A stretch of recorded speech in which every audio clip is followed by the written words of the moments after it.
Hello প্রিয় ভাই ও বোনেরা, তোমরা যে চিন্তিত আছো মাধ্যমিকে উপপাদ্য নিয়ে কি করব, তো আমি চলে এসেছি তোমাদেরকে নিয়ে বেস্ট কনসেপ্টের সঙ্গে উপপাদ্য করাতে এবং পরীক্ষায় 100% কমনযোগ্য উপপাদ্য নিয়ে আমি হাজির হয়েছি এবং তোমাদেরকে পুরো উপপাদ্যগুলো বুঝিয়ে দেবো এবং সুন্দরভাবে তোমরা খাতায় নোট করবে এবং সেইগুলো বাড়িতে ভালোভাবে প্র্যাকটিস করবে, দেখবে পরীক্ষাতে আর কোনো সমস্যা হবে না।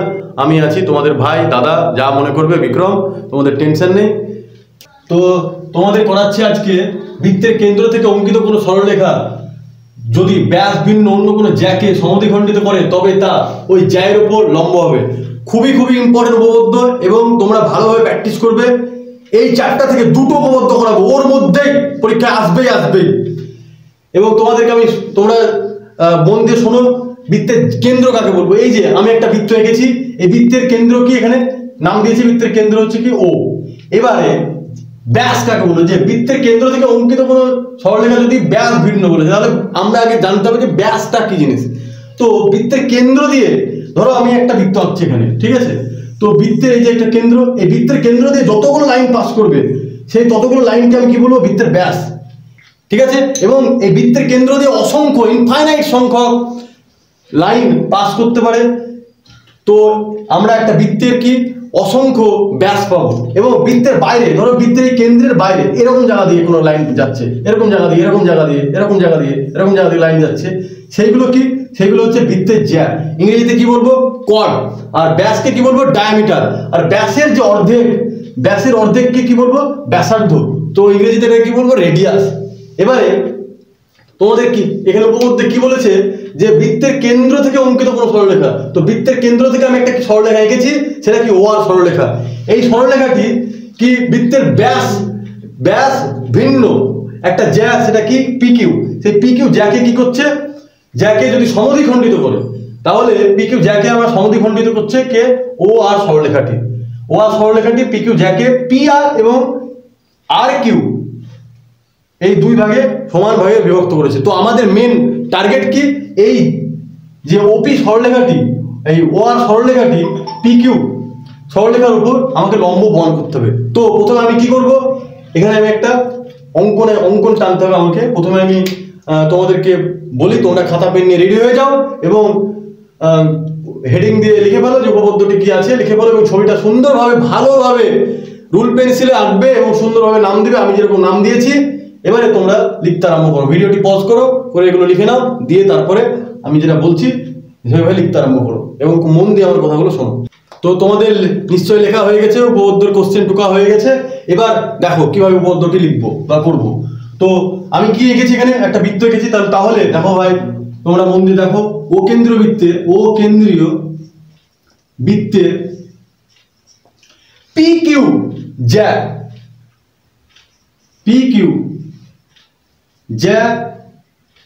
টি কে ও আর সরলরেখাটি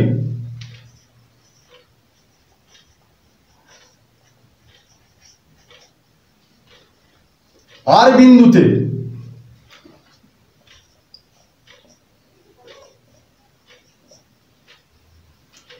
পি কিউ সরলরেখাকে সমান দুভাগে সমদ্বিখণ্ডিত করেছে।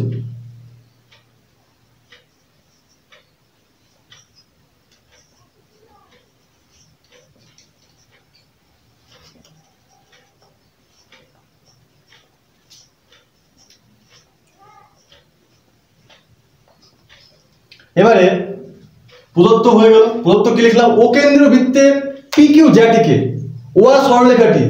এই দেখো তোমরা কেন্দ্র থেকে আমি একটা সরলরেখা নিয়েছি, ও আর সরলরেখা। সেই ও আর সরলরেখাটা কি করছে, এই যে পি কিউ জ্যাকে সমান দুভাবে বিভক্ত করছে, কি কোন বিন্দুতে, আর বিন্দুতে। তা বুঝতে পারলা, তা সেইভাবে আমি লিখেছি। দেখো, ও কেন্দ্রীয় বৃত্তের পি কিউ জ্যাটিকে ও আর সরলরেখাটি আর বিন্দুতে পি কিউ সরলরেখাটিকে সমদ্বিখণ্ডিত করেছে, ঠিক আছে। এবারে আমি লিখছি, প্রদত্ত লেখা হলো। এবার প্রামাণ্য বিষয় কোলন দেবে, আন্ডারলাইন দেবে এবং ব্ল্যাক কালিতে লিখবে, ঠিক আছে। আর একটা জিনিস অ্যান্টি কালার ইউজ করবে পরীক্ষার সময়তে, তাহলে এক্সামিনারের ভালো লাগবে, নাম্বারটা ফুল পাবে। তো প্রামাণ্য বিষয়টি কি, আমার ও আরটা কোথায় লম্ব, ওপি এর উপর লম্ব, এই পি কিউ এর উপর লম্ব। তাহলে কিভাবে লিখবো? ও আর লম্ব কোথায়? পি কিউ সরলরেখার মধ্যে। ঠিক আছে, এবার দেখো এইরকম অবস্থাতে আমি কিন্তু উপপাদ্যটি প্রমাণ করতে পারবো না। তাহলে আমাদেরকে কি একটু চিন্তা ভাবনা করতে হবে। কিভাবে চিন্তা ভাবনা করবো? তো আমাদের একটু অঙ্কন করতে হবে। কি করব? দেখো তোমরা ও পি এবং ও কিউ আমি কি করে দেবো? যুক্ত করে দেবো। তাহলে আমার কি দুটো ত্রিভুজ তৈরি হয়ে যাচ্ছে, এবং এই দুটো ত্রিভুজকে যদি আমি সর্বসম প্রমাণ করতে পারি তাহলে আমার অনেকটা কাজ সহজ হয়ে যাবে। তো মেন টার্গেট আমার কি? এই দুটো ত্রিভুজকে, যে ও পি আর আর ও কিউ আর এই যে দুটো ত্রিভুজ তৈরি হলো, এই দুটো ত্রিভুজকে কি করব? সর্বসম প্রমাণ করব। ঠিক আছে, তো দেখো অঙ্কন লিখছি আমি। অঙ্ক কি?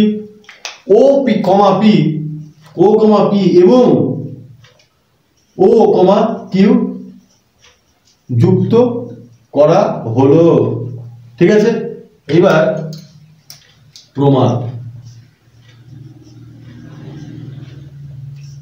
এত দূর পর্যন্ত তোমাদের যদি কোনো অসুবিধা থাকে তাহলে তোমরা কমেন্টে জানাবে, এবং আমি আবার পুনরায় ভিডিও বানিয়ে তোমাদেরকে তোমাদের যে প্রশ্ন, যে তোমাদের যে সমস্যা, সেগুলো কি আমি আবার ভিডিও বানিয়ে তোমাদেরকে সলিউশন করে দেবো। ঠিক আছে, তোমরা মন দিয়ে দেখো পদ্ধতি। তো এখানে মনে করে লিখতে হবে। হ্যাঁ ভাই, মনে করে লিখে নাও, মনে করি। ঠিক আছে, দিয়ে একটা কমা চিহ্ন দিয়ে দেবো। এবারে দেখো এই যে দুটো ত্রিভুজ তৈরি হলো, এই ত্রিভুজ দুটোকে কি করবো? সর্বসম প্রমাণ করবো। তো কিভাবে লিখছি আমি? যে ত্রিভুজ ও পি আর এবং ত্রিভুজ ও আর কিউ এর মধ্যে, তো আমাদের কি কনগ্রুয়েন্সি সর্বসম প্রমাণ করতে গেলে কি করতে হয়? যে তিনটে আমাকে ক্রাইটেরিয়া স্যাটিসফাই করতে হয়। তো তিনটে ক্রাইটেরিয়া আমি স্যাটিসফাই করবো। দেখো এখানে ওপি আর ও আর কি ও কিউ কি আমার একটাই বৃত্তের ব্যাসার্ধ, তাহলে আমি লিখতে পারি যে ওপি এবং ও কিউ কি আমার সমান। এবং 2 নম্বর দেখো, 2 নম্বর আমি কি লিখতে পারি? যে পি আর আর কি কিউ আর আমার সমান। কেন কি? আমি উপপাদ্যে আমার বলে দেওয়া আছে যে এই যে আমি লিখেছি আর বিন্দুতে পি কিউ সরলরেখাটি কি করছে? সমদ্বিখণ্ডিত করছে। তার মানে এই বাহুটা এবং এই বাহুটা সমান। আর দেখো এই যে এই ত্রিভুজটা এবং এই ত্রিভুজটা, যে ও পি আর এবং ও কিউ আর, এই যে দুটো ত্রিভুজ তৈরি হলো, এই ত্রিভুজের একটা কমন বাহু আছে। কোনটা কি? কোনটা? সেটা সাধারণ বাহু বলবো বাংলাতে, এটা ও আর সাধারণ বাহু। তাহলে আমি কি তিনটে ক্রাইটেরিয়া আমি পেয়ে যাচ্ছি। তো এই তিনটে ক্রাইটেরিয়া আমি লিখে দেবো। 1 নম্বর ক্রাইটেরিয়া কি? 1 নম্বর যে ওপি ইকুয়াল টু ও কিউ। কেন? যেহেতু এখানে লিখতে হবে তোমাদেরকে ব্র্যাকেটে, যে যেহেতু একই বৃত্তের ব্যাসার্ধ, একই বৃত্তের ব্যাসার্ধ, বৃত্তের ব্যাসার্ধ,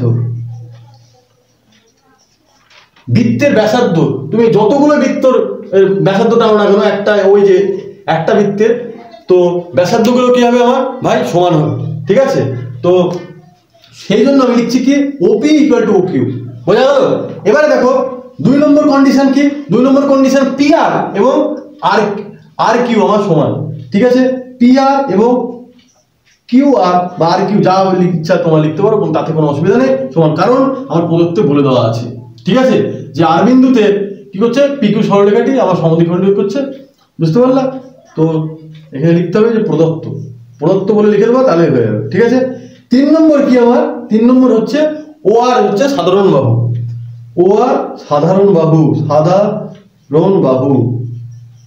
ঠিক আছে, তাহলে আমার তিনটে ক্রাইটেরিয়া আমার স্যাটিসফাই হয়ে গেল। তোমরা ক্লাস 7-এ শিখেছো যে বাহু বাহু বাহু শর্তে কি হয়? ত্রিভুজের সর্বসম প্রমাণ করা যায়। তাহলে আমি লিখতে পারি অতএব ত্রিভুজ ও পি আর সর্বসম, এটা হচ্ছে সর্বসম চিহ্ন, ত্রিভুজ ও আর কিউ কোন শর্তে? বাহু বাহু বাহু শর্তে, মানে straight line straight line straight line. যেমন এখানে এটাও স্ট্রেট লাইন, এটাও স্ট্রেট লাইন, এটাও স্ট্রেট লাইন। সুতরাং আমি লিখতে পারি এস এস এস শর্তে। ঠিক আছে, বোঝা গেল? এবারে দেখো এই যে ও কিউ, ও আর পি এবং ও আর কিউ, এই দুটো কি কোন সমান হবে? কারণ সর্বসম ত্রিভুজের সর্বসম মানে কি? সব দিক দিয়ে সমান। ঠিক আছে, ধরো আমি একটা পেন নিয়েছি, এই পেনটা পুরো D2 কপি পেস্ট যদি পেন আরেকটা পাই, তাহলে সেটা কি বলবো? সর্বসম। বুঝতে পারলা? মানে কোনগুলো সমান হবে? বাহুগুলো সমান হবে, সব দিক দিয়ে সমান হতে হবে, সেটাকে সর্বসম বলবো। অনেকে ভুলিয়ে পারে সর্বসম এবং সিমিলারিটি মানে কনগ্রুয়েন্সি এবং সিমিলারিটি, সদৃশ্যতা এবং সর্বসমতার মধ্যে অনেক গুলিয়ে ফেলে, কিন্তু এটা গোলানোর কিছু নয়। সর্বসম্মতি কি হবে, সব দিক দিয়ে পুরো একদম জেরক্স কপি, এই ত্রিভুজটা এবং এই ত্রিভুজটা পুরো একদম কপি পেস্ট যাকে বলে। আর আর তোমাদের কি বলবো, ওই সদৃশ্যতা, সদৃশ্যটা কি, সদৃশ্যটা বাহুগুলোর আমার রেশিওটা সমান হবে, কোনটা ইকুয়াল হবে কিন্তু বাহুগুলোর রেশিও সমান হবে, এইটা হচ্ছে ডিফারেন্ট। অনেকে বুঝতে পারে না যে স্যার সর্বসম মানে কি এবং সদৃশ্যতা মানে কি। সর্বসম মানে কি, সব দিক দিয়ে সমান হবে, বুঝতে পারলা। এবং তোমার যে আমাদের সদৃশ্যতা আছে, সদৃশ্যতা মানে কি, যে কোনগুলো আমার সমান হবে কিন্তু বাহুগুলোর রেশিওটা সমান হবে। রেশিওটা একটা সাইজে ছোট হতে পারে, বড় হতে পারে, কোন ক্ষেত্রে, সেটা আমার সাদৃশ্যতার ক্ষেত্রে, সিমিলারিটির ক্ষেত্রে, বুঝতে পারলা। তাহলে আমি দেখো এই যে এই ত্রিভুজটা আমার, দেখো আমি কালিতে মার্ক করছি, একটা রাইট মার্কছি, একটা ক্রস দিচ্ছি, এই যে দুটো ত্রিভুজ, এই দুটো ত্রিভুজ আমি কি বলে দিলাম, প্রমাণ করে দিলাম যে সব দিক দিয়ে সমান, ঠিক আছে। তাহলে সর্বসম ত্রিভুজের আমার কি অনুরূপ কোণ, বাহু সব আমার সমান হবে। তাহলে দেখো এখানে ও আর পি এবং ও আর কিউ, এই যে দুটো তোমার কোণ, এই কোণ দুটো কি আমার সমান, কারণ কি, এটা কি দেখো এই কোণটা হচ্ছে আর এই কোণটা, এই দুটো কোণ সমান, কারণ এই দুটো ত্রিভুজ আমার সর্বসম। আমি কিছুক্ষণ আগে প্রমাণ করে দিলাম, তো প্রমাণ করলাম, তা অতএব আমি লিখতে পারি, অতএব মানে সমান, অতএব angle O R P equal to angle O R Q. কেন, কারণ কি সর্বসম ত্রিভুজ, এখানে ব্যাখ্যা লিখতে হবে, যেহেতু সর্বসম ত্রিভুজের অনুরূপ কোণ, সর্বসম ত্রিভুজের অনুরূপ কোণ, অনুরূপ কোণ, ঠিক আছে, এভাবে লিখতে হবে, বুঝতে পারলা। এবার দেখো তাহলে আমার সর্বসম ত্রিভুজের অনুরূপ কোণ। এবার তোমরা পড়েছো ছোটবেলায় কি সন্নিহিত কোণ কাকে বলে। দুটো কোণ যদি একটা সরলরেখার সঙ্গে লেগে থাকে, মানে একটা কোণের সঙ্গে আরেকটা কোণ যদি লেগে থাকে, ধরো এটা হচ্ছে আলফা আর এটা হচ্ছে বিটা, না আলফা আর বিটা কি একটা সরলরেখার সঙ্গে আমার লেগে আছে, দুটো কোণ, একটা আলফা একটা বিটা, ঠিক আছে। বা এরকম ভাবে হতে পারে, সরলরেখা না হলেও কি হতে পারে, এরকম ভাবে, ধরো এরকম একটা কোণ একটা আলফা আর ধরো এরকম একটা কোণ একটা বিটা, ঠিক আছে। মানে মেন কথা হচ্ছে দুটো কোণ যদি লেগে থাকে তাকে কি বলবো, সন্নিহিত কোণ, বুঝতে পারলা ভাই। যদি দুটো কোণ লেগে থাকে, একটা সঙ্গে আরেকটা যদি জোড়া থাকে, তাহলে কি বলবো, মানে সন্নিহিত কোণ, ঠিক আছে। অ্যাডজাসেন্ট অ্যাঙ্গেল, ইংরেজিতে কি বলবো, অ্যাডজাসেন্ট অ্যাঙ্গেল, ঠিক আছে। তো এখানে দেখো একটাই সরলরেখা, যে আমি ফার্স্টে যেটা এঁকেছি যে একটাই সরলরেখা, এখানে দেখো পি কিউ সরলরেখার উপর কি অ্যাঙ্গেল ও আর পি এবং অ্যাঙ্গেল ও আর কিউ, এই দুটো কোণ আমার অবস্থিত। তাহলে একটা সরলরেখার উপর যদি দুটো কোণ অবস্থিত হয়, তাহলে এই দুটো কোণের যোগফল কত, 180 ডিগ্রি হবে। কারণ একটা সরলরেখা দিয়ে যদি আমি কোণটা নিই, তাহলে কি হয়, এই যে ধর একটা কোণ হলো, তাহলে এই যে কোণটা কত হবে, 180 ডিগ্রি। এটা কি বলবো আমরা, সরল কোণ, তোমরা সবাই জানো, ছোটবেলায় পড়েছো। তাহলে ভাই দেখো যে আবার কি, এই যে ও আর পি এবং ও আর কিউ, এই দুটো কোণই কি সমান। তাহলে একটাই সরলরেখার উপর অবস্থিত দুটো কোণ কি সন্নিহিত কোণ, আবার কি দুটো সমান। তাহলে কি হবে, দুটো কোণ যদি একটা সরলরেখার উপর অবস্থিত হয়, তাহলে কি হয়, 180 ডিগ্রি হয় দুটো কোণের যোগফল।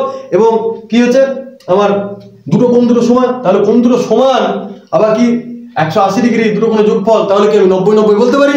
তাহলে অতএব আমি লিখতে পারি, তাহলে তোমরা দেখলে যে কি অ্যাঙ্গেল ও আর পি এবং ও আর কিউ, এই দুটো কোণ একটাই সরলরেখা পি কিউ সরলরেখার উপর কি সন্নিহিত কোণ।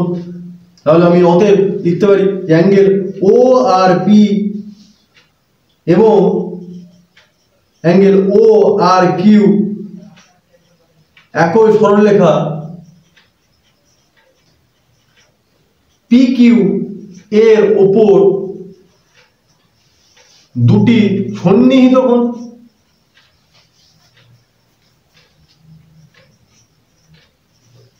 সন্নিহিত কোণ, ঠিক আছে।